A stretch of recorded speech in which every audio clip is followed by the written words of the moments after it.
warahmatullahi wabarakatuh. Halo everyone, kembali lagi dengan saya Muhammad Fauzan dengan NPM 222201065. Di sini saya akan menjelaskan tentang struktur dari sistem pencernaan manusia beserta fungsinya. Mari kita lihat videonya. Yang pertama adalah kelenjar parotis. Kelenjar parotis berfungsi sebagai penghasil ludah berbentuk cair atau biasa disebut serosa dan penghasil enzim, petialin atau amilase. Selanjutnya ada kelenjar sublingual.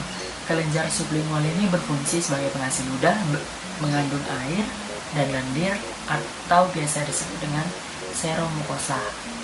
Selanjutnya ada kelenjar submandibular. Nah, fungsi dari kelenjar ini adalah menghasilkan air liur paling banyak, sekitar 70%.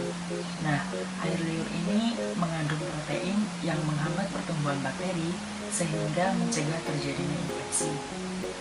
Yang selanjutnya adalah faring. Nah, fungsi faring adalah sebagai alat arus pencernaan yang membawa makanan dari rongga mulut ke esofagus. Selanjutnya ada trakea. Nah, fungsi trakea salah satunya adalah untuk membawa udara menuju ke paru-paru. Nah, untuk selanjutnya, esofagus atau kerongkongan berfungsi sebagai pipa penyalur makanan. Untuk struktur selanjutnya adalah lambung, memiliki 3 fungsi utama, yaitu menyimpan makanan dan cairan yang tertelan. Yang kedua, mencampur makanan dan cairan pencernaannya diproduksinya. Yang ketiga, serta perlahan-lahan mengosongkan isinya ke dalam usus kecil. Selanjutnya ada diafragma. Nah, fungsi dari diafragma adalah membantu saat bersin, muntah, buang air kecil dan buang air besar dengan meningkatkan tekanan pada rongga perut.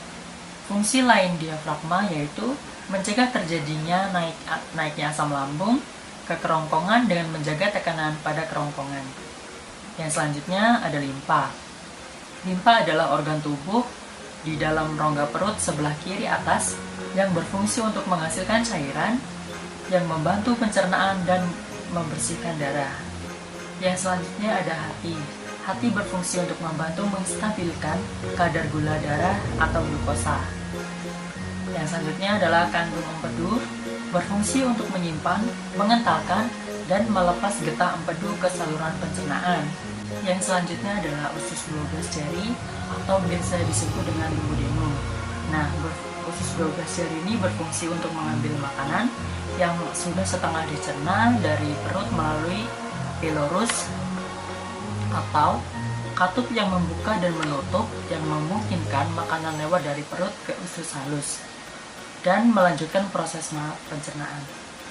Struktur selanjutnya adalah saluran empedu. Nah, saluran empedu berfungsi untuk membantu pencernaan dengan mengemulsi lemak. Dan selanjutnya ada pankreas. Fungsi utama dari pankreas adalah sebagai organ yang memproduksi enzim untuk menghancurkan dan mencerna makanan di dalam perut. Yang selanjutnya ada kolon transversum atau usus besar mendatar, berfungsi untuk mengabsorpsi air dan sebagai tempat pembentukan feses padat.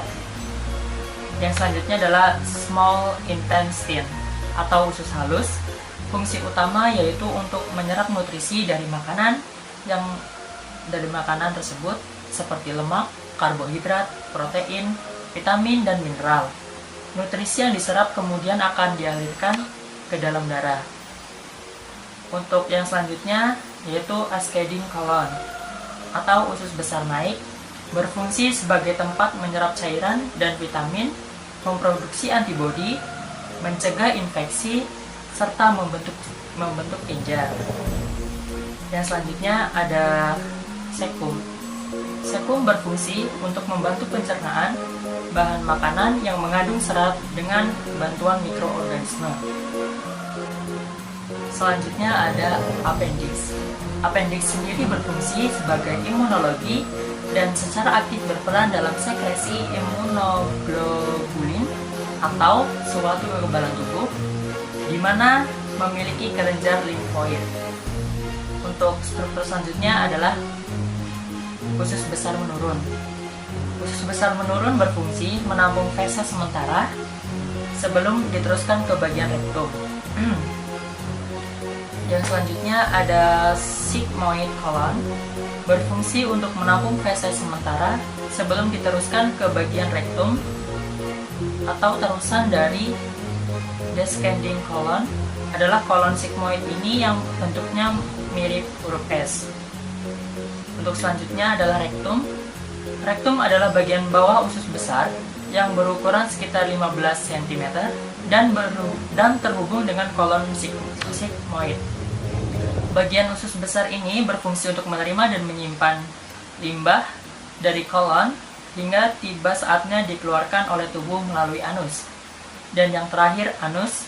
Anus berfungsi untuk mengeluarkan feses dari saluran pencernaan.